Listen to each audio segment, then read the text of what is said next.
Hello students, welcome to my channel RKM learning point.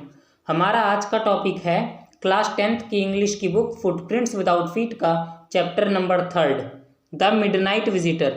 So let's start. इस story में 3 main characters हैं। पहला है ऑसबल जो एक सीक्रेट एजेंट है, दूसरा है फाउलर जो कि एक राइटर है, और तीसरा है मैक्स। मैक्स हमारी स्टोरी का दूसरा सीक्रेट एजेंट है। तो इस स्टोरी की स्टार्टिंग कुछ ऐसे होती है कि हमारा राइटर फाउलर ऑसबल के साथ उसके फ्रेंच होटल के रूम में जा रहा था जो कि 6th फ्लोर पे था। ऑसबल टीवी में दिखने वाले सीक्रेट एजेंट से काफ़ी अलग दिखता था। एक सीक्रेट एजेंट का नाम सुन के हमारे सामने कैसी इमेज बनती है, एक ऐसी इमेज जिसमें एक पर्सन ब्लैक सूट में खड़ा हुआ है, उसने ब्लैक कैप पहनी है, ब्लैक गॉगल्स पहने हैं और उसके हाथ में एक गन है। लेकिन ऑसबल उससे बिल्कुल अलग नज़र आता था। ऑसबल काफ़ी मोटा पर्सन था जो कि फ्रेंच लैंग्वेज और जर्मन लैंग्वेज में बात कर सकता था, लेकिन उसकी टोन में अमेरिकन एसेंट भी था जो वो 20 साल पहले बॉस्टन से पेरिस लाया था। ऑसबल और फाउलर कॉरिडोर से होते हुए रूम की तरफ जा रहे थे कि तभी ऑसबल फाउलर से कहता है कि मैं जानता हूँ तुम काफ़ी डिसअपॉइंटेड हो बिकॉज तुम एक यंग एंड रोमांटिक राइटर हो और मैं एक सीक्रेट एजेंट हूँ। मेरे साथ यहाँ आते हुए तुमने बहुत सारे एडवेंचर इमेजिन किए होंगे। मेरे साथ यहाँ आते हुए तुमने इमेजिन किया होगा कि तुम्हें यहाँ गन्स की आवाज़ सुनने मिलेगी, तुमने शराब में नशीली दवाई मिलाने की इमेजिनेशन की होगी, तुमने सोचा होगा कि मुझे डार्क आइड ब्यूटीज मैसेजेस देंगी बट मुझे तो कॉल पर अपॉइंटमेंट मिलती है।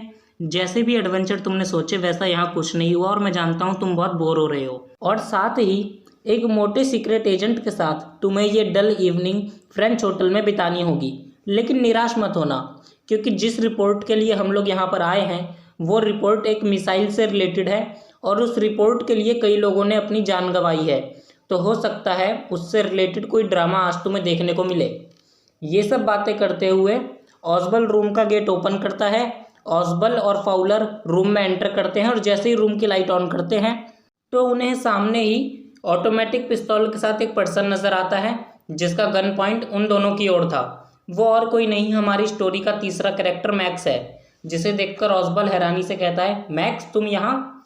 तुमने तो मुझे शॉक कर दिया, मुझे लगा तुम बर्लिन में हो, तुम यहाँ मेरे रूम में क्या कर रहे हो? तब मैक्स कहता है, मुझे पता चला है आज तुम्हें मिसाइल से रिलेटेड एक रिपोर्ट मिलने वाली है, तो मैंने सोचा वो रिपोर्ट मेरे पास ज़्यादा ठीक रहेगी। तो ऑसबल गुस्से में अपने पास वाली चेयर पर बैठते हुए कहता है, अरे यार, ये महीने में दूसरी बार हुआ है कि मेरी विंडो की नीचे वाली बालकनी से कोई मेरे रूम में आ गया। मैंने होटल वालों को कंप्लेन की थी पर उन्होंने कोई भी एक्शन नहीं लिया। तब मैक्स हैरानी के साथ कहता है कि क्या बालकनी? अगर मुझे पहले पता होता कि इस रूम में कोई बालकनी भी है तो मैं बालकनी से ही अंदर आता, मैं तो मास्टर की के यूज़ से अंदर आया हूँ। तब ऑसबल कहता है कि नहीं, वो मेरे रूम की बालकनी नहीं है, वो तो सामने वाले अपार्टमेंट की बालकनी है जो कि मेरी विंडो के नीचे आती है। फिर ऑसबल फाउलर की ओर देखते हुए कहता है, ये रूम पहले एक लार्ज यूनिट का हिस्सा था जिसके सामने एक रूम था जिस पे बालकनी थी और अब वो मेरे रूम की विंडो के नीचे आती है। अब मैक्स ऑसबल की ओर गन को पॉइंट करते हुए कहता है कि नीचे बैठ जाओ, रिपोर्ट आने में भी 30 मिनट बाकी है। फिर ऑसबल कहता है कि 30 नहीं 31 मिनट बाकी है, क्योंकि रिपोर्ट आने की टाइमिंग 12:30 बजे की थी।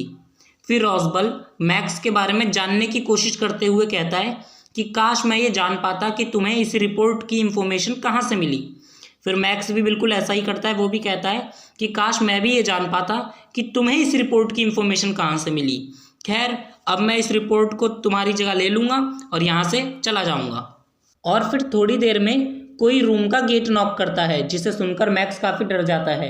वो कहता है कि अब इतनी रात को कौन होगा? तब ऑसबल कहता है कि पुलिस है, मैंने पुलिस को पहले ही इन्फॉर्म कर दिया था। तुम्हें क्या लगता है इतनी इम्पॉर्टेंट रिपोर्ट मैं बिना किसी सिक्योरिटी के लेने आ जाऊंगा?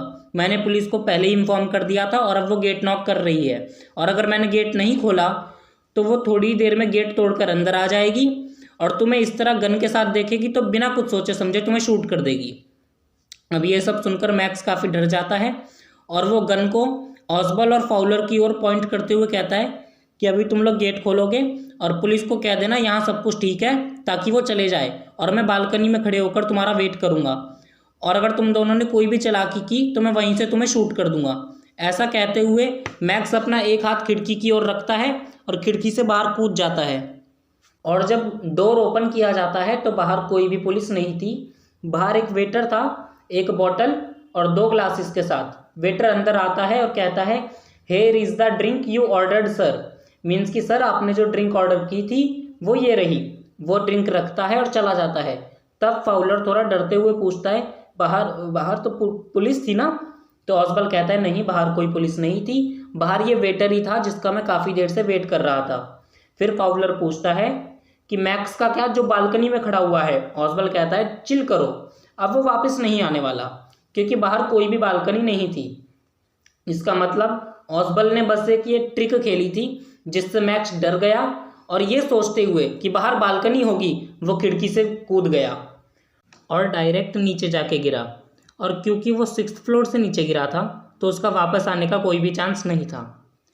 तो बस चैप्टर हमारा यहीं पे पूरा होता है। बस इतनी ही स्टोरी थी हमारी।